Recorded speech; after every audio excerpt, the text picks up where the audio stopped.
Good morning. Good morning. Good to see everybody out and about. And do I need this? Sometimes it's easier. Sometimes it's just here. At the back there, I guess. There, how's that? Better? Gotta be closer to you. Let me just one moment. Okay.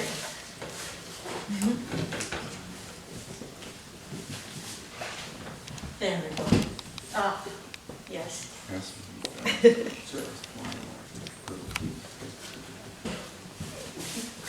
This place just looks so wonderful when it's full. Take a look around. Isn't it amazing? Sometimes I have spoken here and there's been 10 or 12 people, which is great. But today we have a full house. Yay! Yay us!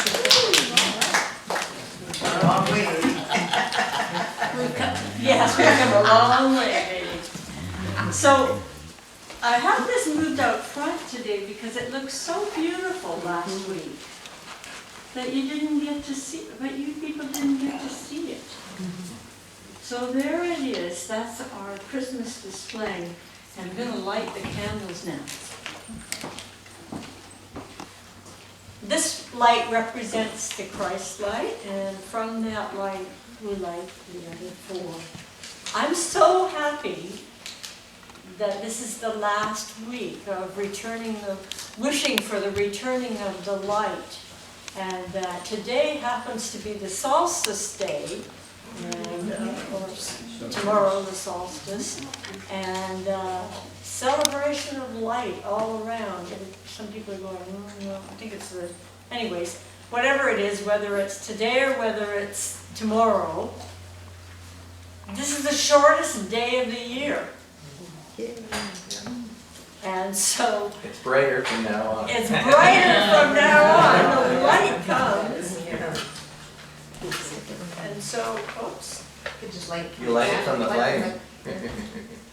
There we go. I light this candle for hope.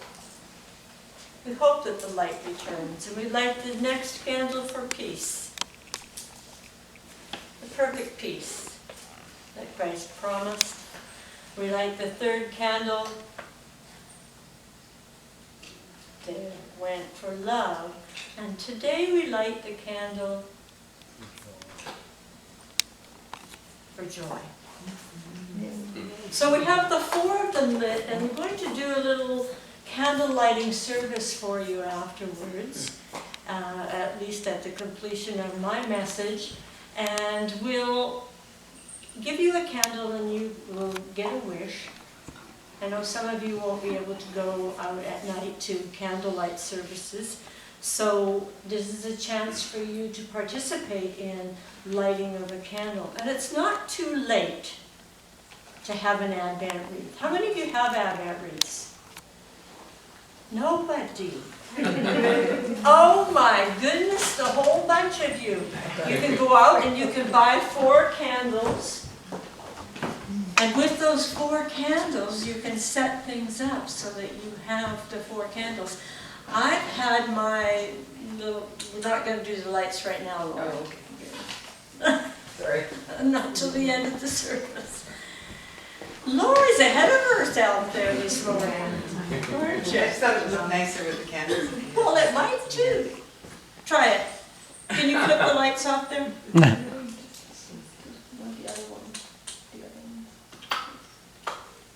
Oh, it's gorgeous. Except we can't see you. Yeah, Well, that's I don't know if okay. Walt can see you. Yeah. Can you still see your words? Yeah. It'll be dim for Yes? Yeah. you. Light. Sure. No? No. Yeah. How's it Walt, looking what for you? about you? You're beautiful.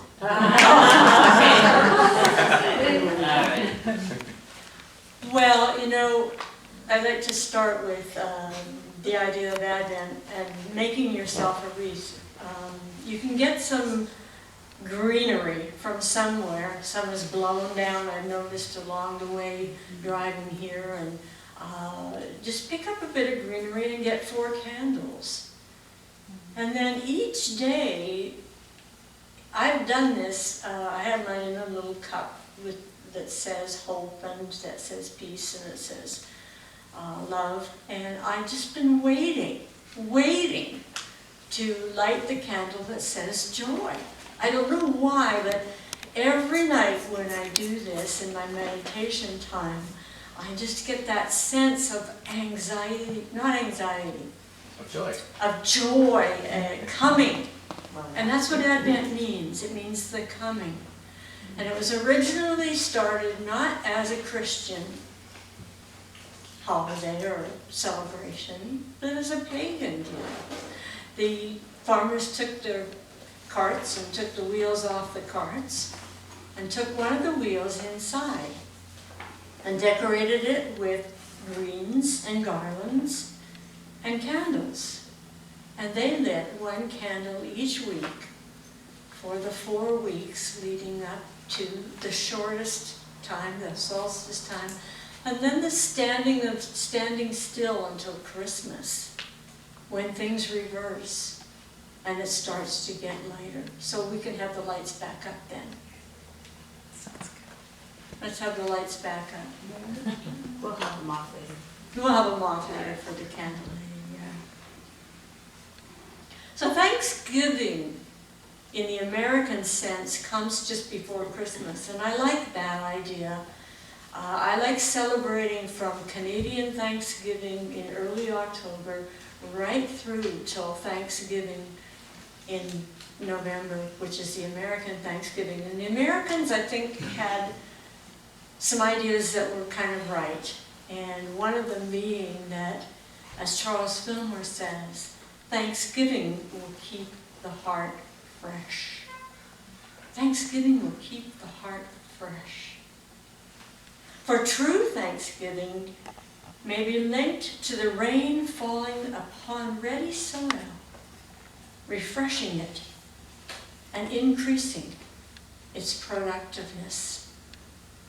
So if we wish to think about the idea of your heart or your mind, how many know where your heart is? Come on. Yeah. Physically, sorry, I should add that, physically, how many know where your heart is? Okay, how many can put their hand on their heart right now? Pledge allegiance to the flag of the, no.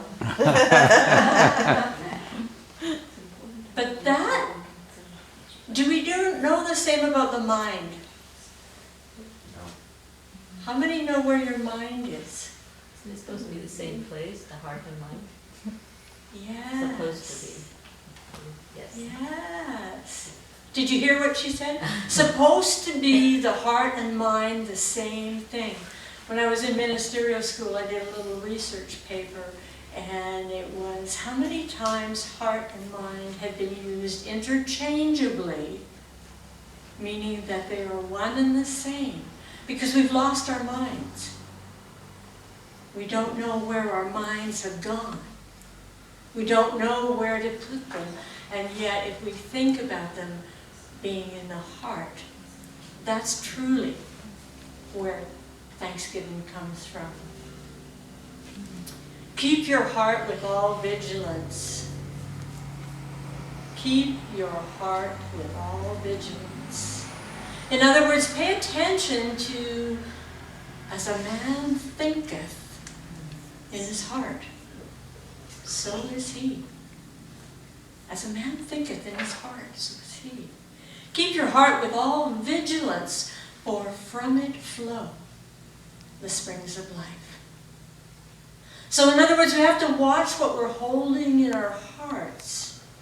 Watch what we're filling our hearts with. Watch how clear and how strong our hearts are. I wanted to speak this morning from, and then of course there's the create in me a clean heart. But I wanted to speak this morning from this book, The Fourfold Way by Angela Zarian. How many do you know Angela Zarian, anyone? No? Oh my goodness. What a virgin audience.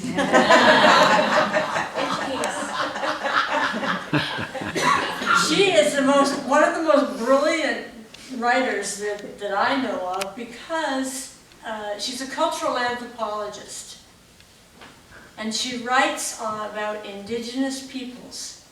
And she writes in ways that are of the fourfold way. The fourfold way, I'll give you that first then, since you don't know of her, is show up. That's number one. Be present. Pay attention to what has heart and meaning. Show up. Pay attention to what has heart and meaning for you. Tell the truth, aside from fault and blame and judgment. And be open. Open to outcomes, regardless of attachments.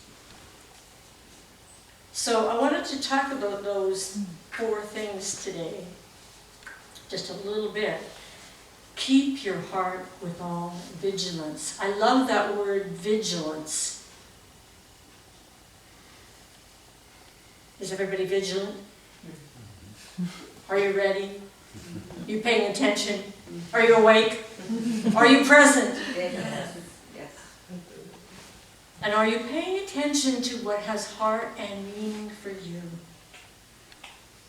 Telling the truth without fault or blame, and then being open to the outcomes. So one of the first questions to ask yourself about the heart is, how is my heart today? I'm going to tell you a little story about Susan and Tom.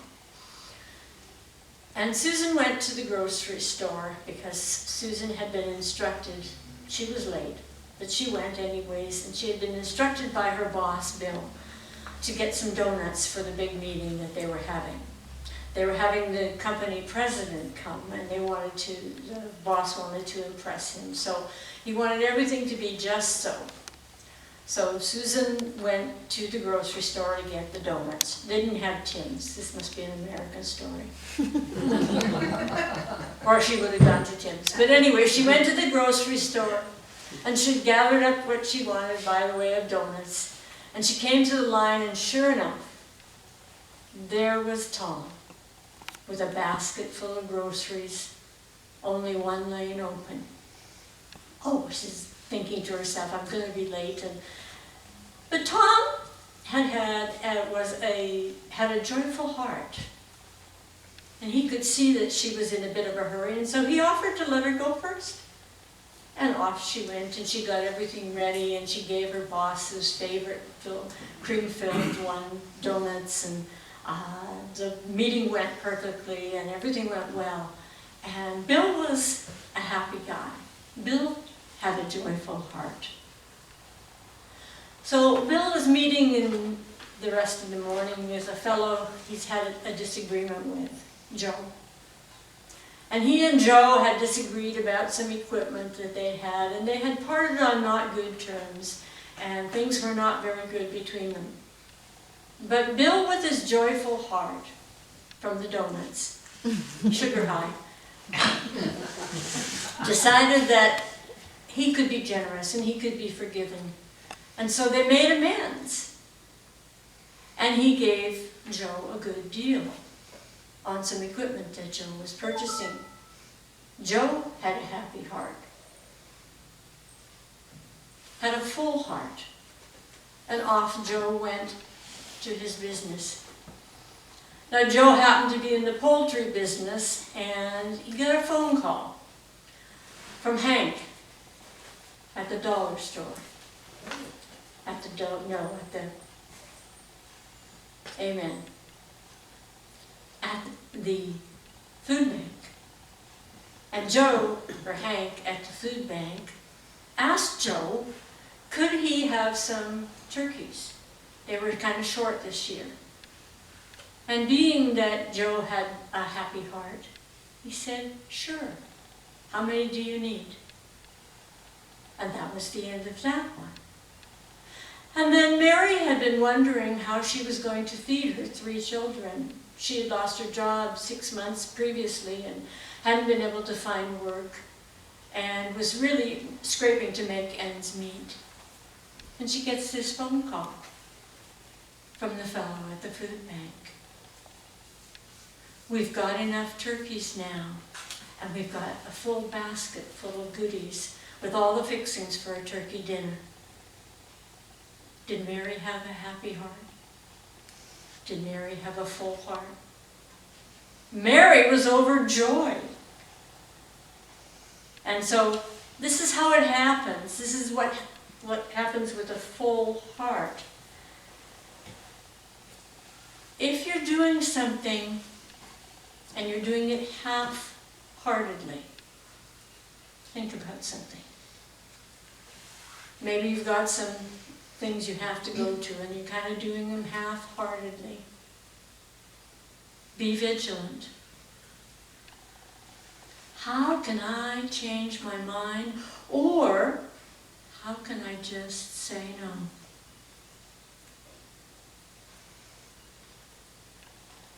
Open-hearted.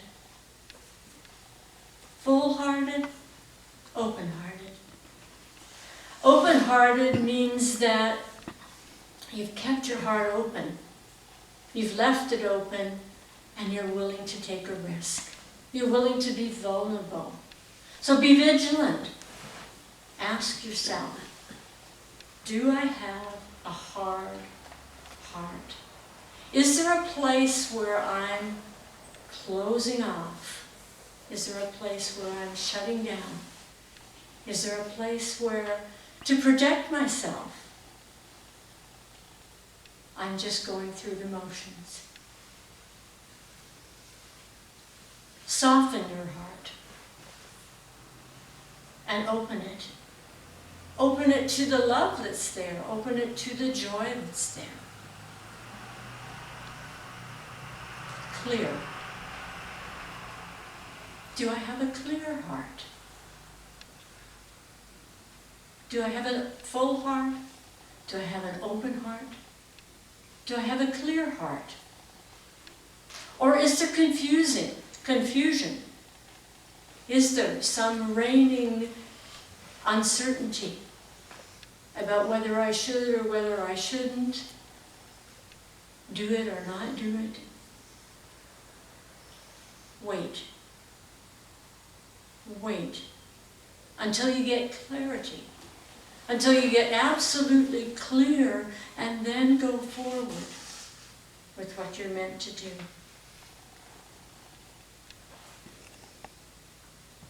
And strong.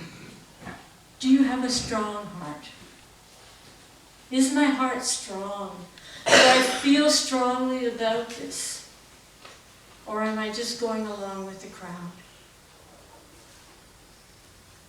Am I really going along with the crowd when I don't believe this? When I think something different? Do I have a strong enough heart to speak up? To say what's on my mind? Strong heart. So if you ask yourself, be vigilant. Be vigilant. You said you were going to be vigilant. Do I have a full heart? Is it full of joy? Is it full of delight? Is it full of wonder? Is it full of expectation and good feelings? If I don't, then I can look at that. I can just notice. And I can shift my mind, shift my heart by saying, what would I need to do to have a full heart? What would I need to do? How would I need to approach this? In other words, that I could have a full heart. And an open heart. Soften. Take the risk. Risk being loved. Risk to being out there. Risk being true to yourself. Be vigilant.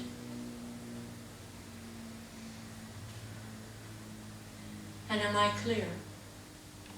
If I don't know yet, then maybe I have to just wait a while. Maybe I have to put whatever it is aside and go for a walk and let it clear. And when it becomes clear, then I will know, because then I can listen to the intuition and the guidance that is there for me. Then I can hear it in the stillness of my heart. Be vigilant.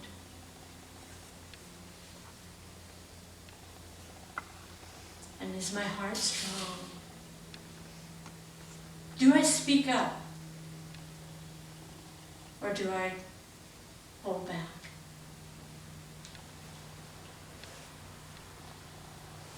Be strong. Take a deep breath. I am a child of God.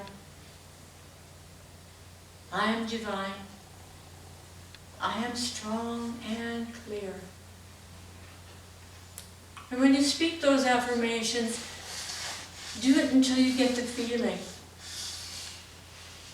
The feeling of being strong, the feeling of being clear, the feeling of being open, and the feeling of being full.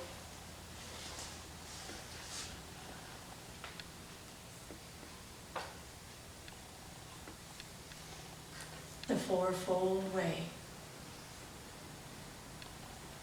The way of the warrior. Show up. You showed up this morning. You think, oh my goodness, what have I got myself into? I have to be vigilant. I have to pay attention. Pay attention to what has heart and meaning for you. The rest you can just let go. Something that I say today is going to ring true for you. And something that I don't say is going to ring true for you. Somehow your heart will connect the dots in something that you've been pondering. Show up. Pay attention to what has heart and meaning. Tell the truth. Without fault, without blame, without judgment, without criticism. Just tell the truth. This maintains your authenticity. And this develops your inner vision and your intuition. And be open. That's perhaps the most difficult one of all. Be open. Be open to outcome, not to specific results. There is a difference. You might wish for or hope for specific results, but then let that go. Let it go and let God, because God has even greater joy for you. And your hearts will remain full. And so it is. So now, Rosie is going to give you a candle.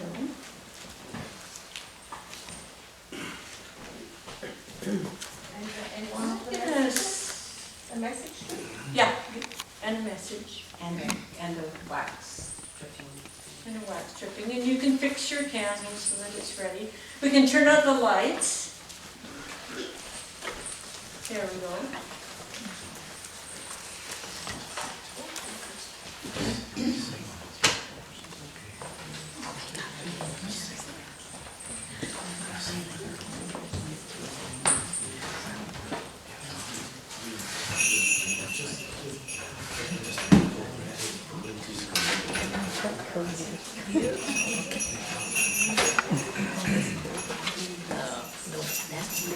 That looks prettier. It just looks so really nice. lovely. See it from here.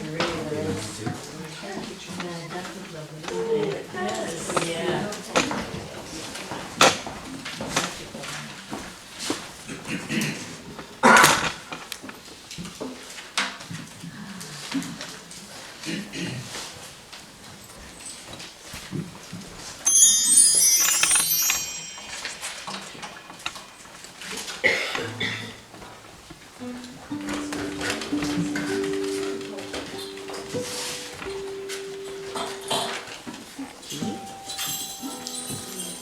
We're gonna hum Silent No, I Night can't hold. Thank you. when we're lighting the candles. So the candle held by the angel is representative of the Christ light. You may light your candle from that, or you may light your candle from one of the four. Let yourself be guided by that inner intuition of your heart. And just light which one. Now, because he's in the aisle there, I think that if you people come up the middle aisle, or go back the other way, and you people, Both can come down in the row. Both. can they get by you there? Yes, yes. I'll make sure that they can. All right, if you come down the middle aisle, They can go back around, that's right. Come down the middle aisle and just come down the middle aisle and go back around. We'll just ask you to move this a second.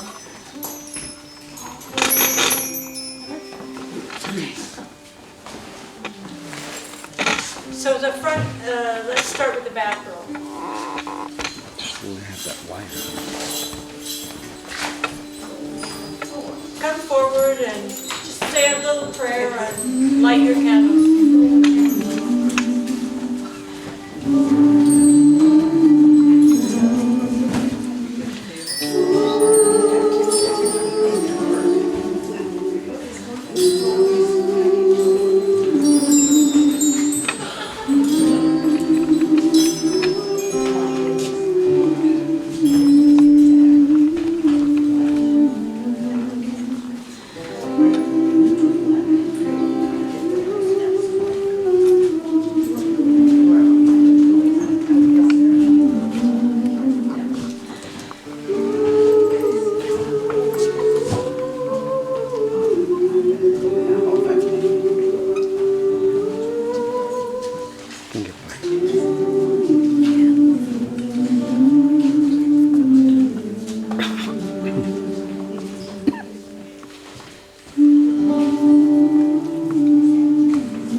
Hold it close. You are the light of the world. I am the light of the world.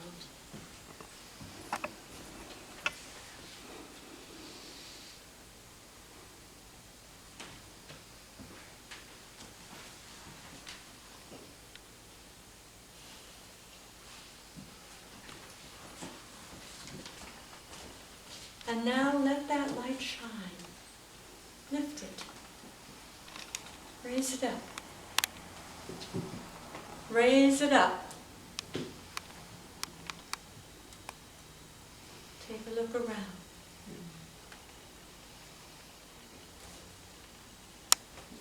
And see the other lights.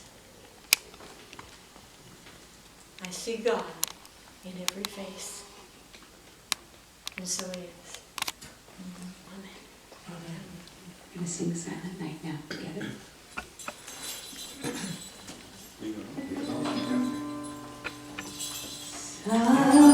Silent night, holy night, all is calm, all is bright, round yon curtain, mother and child, holy infant, so tender and mild, sleep in heavenly peace, sleep in heavenly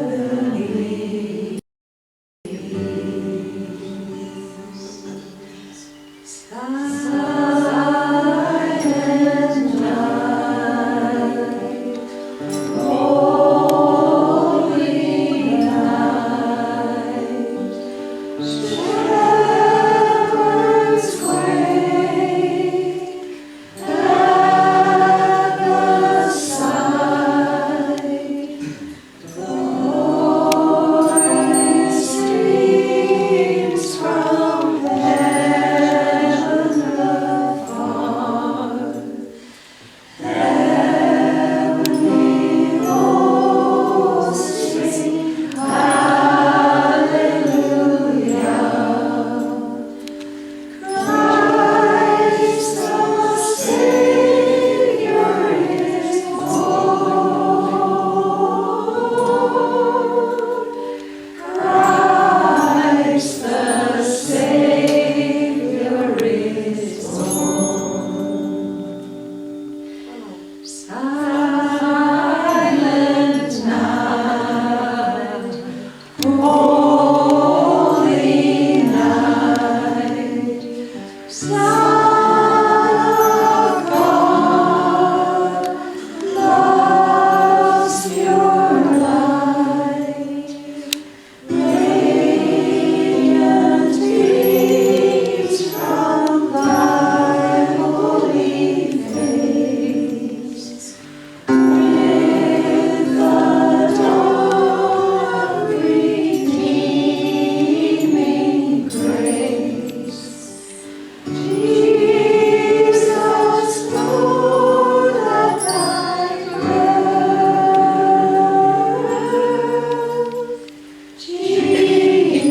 Jesus, Lord, at thy birth.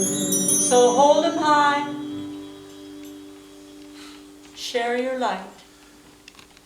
And now let's, for the time being, extinguish them.